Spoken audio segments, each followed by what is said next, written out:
Zaman saat batu-batu marmer menjulang tinggi, keramaian di negeri Italia zaman itu dengan pakaiannya yang sangat menunjukkan kedudukan sosial mereka, beraneka macam gaya, dan dengan artinya masing-masing. Halo semuanya, perkenalkan saya Hilda Korea. Pada saat ini kembali lagi untuk membahas mengenai sejarah perkembangan busana di dunia. Pada kali ini yaitu era Romawi kuno. Dan untuk sumber yang saya ambil ada dari video Amanda Haley Fashion History yang membahas mengenai fashion pada era Romawi kuno ini.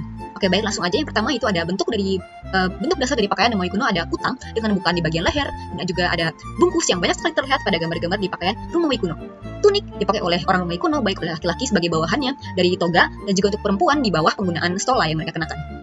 Perbedaan pakaian pada era Yunani kuno ini dengan Romawi kuno itu sebenarnya dapat dilihat dengan pada laki-laki memiliki perbedaan. Pada era Yunani sebelumnya itu mereka tidak memakai apa-apa pada bawahan himation mereka. Lalu mengenai toga yang disebutkan tadi itu yang dikenakan oleh laki-laki memiliki perbedaan pada jenis dan juga panjangnya. Jenis-jenis toganya itu seperti ada dari Republika Toga yang memiliki panjang sekitar 3,7 meter panjangnya dan juga lebar sekitar 1,8 meter. Sedangkan ada juga toga Imperial memiliki panjang bisa lebih dari 4 meter dan juga lebar itu pada sekitar 3 meteran. Perlu diingat kembali bahwa di era Romawi kuno ini tuh toga dipakai di atas tunik yang sudah dikenakan oleh pria tadi, jadi masih ada bawahan sebelum toga.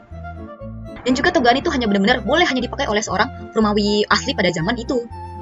Jadi pada orang yang dari luar ataupun bukan orang Romawi dilarang untuk memakai toga tersebut. Untuk macam-macam toganya sendiri pastinya juga ada variasinya, seperti ada toga Firlis, toga Pratexta, toga Picta, toga Candida, toga Pula, toga Trabea, dan lainnya yang sebenarnya sangat banyak dan memiliki artinya masing-masing. Namun untuk pembahasan bosan ini akan fokus pada pakaian yang perempuannya saja. Jadi setelah berbicara toga perempuan saat itu tuh juga dilarang untuk memakainya. Jadi toga sendiri tuh hanya untuk dikhususkan pada laki-laki. Sebelum ada pembahasan pakaian yang berbentuk untuk perempuan, aku di sini ingin membahas mengenai warna-warna yang digunakan. Seperti ada warna ungu yang tentunya hanya dipakai oleh kalangan bangsawan karena yang warna tersebut langka dan hanya didapatkan dari mucus siput laut, murex.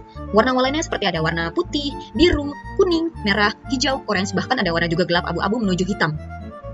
Untuk motif itu didominasi pada geometris seperti garis-garis, ada pula motif alam seperti gambar ini ada motif matahari. Namun penggambaran umum itu pakaian Romawi kuno itu polos dan hanya banyak memiliki hiasan pada ujung kain seperti pada inspirasi pada zaman Etruscan yang sebelumnya.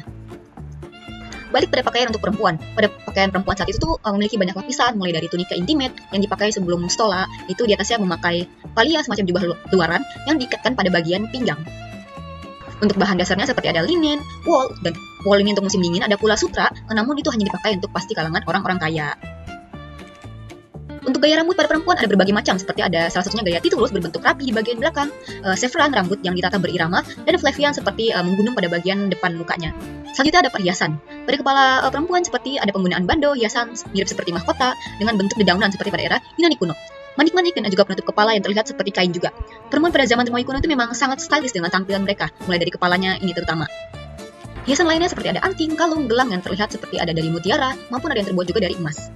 Untuk kaos kaki ada yang dari berbahan kulit asli mirip Romawi kuno yang ditemukan. Sepatu ini memerlukan seperti pengait tali untuk menahannya agar tidak lepas saat digunakan. Nah, lalu selanjutnya di sini aku ingin memperagakan busana yang mengambil inspirasi dari peradaban Romawi kuno. Mengambil inspirasi dari pala yang aku taruh mulai pada dari atas kepala, perhiasan emas yang seperti dikenakan pada zaman perempuan di era Romawi kuno itu, lalu juga ada hiasan kepala seperti mahkota, penggunaan warna ada warna putih, merah, serta ungu yang menjadi simbol untuk pada kekayaan seperti pada bangsawan.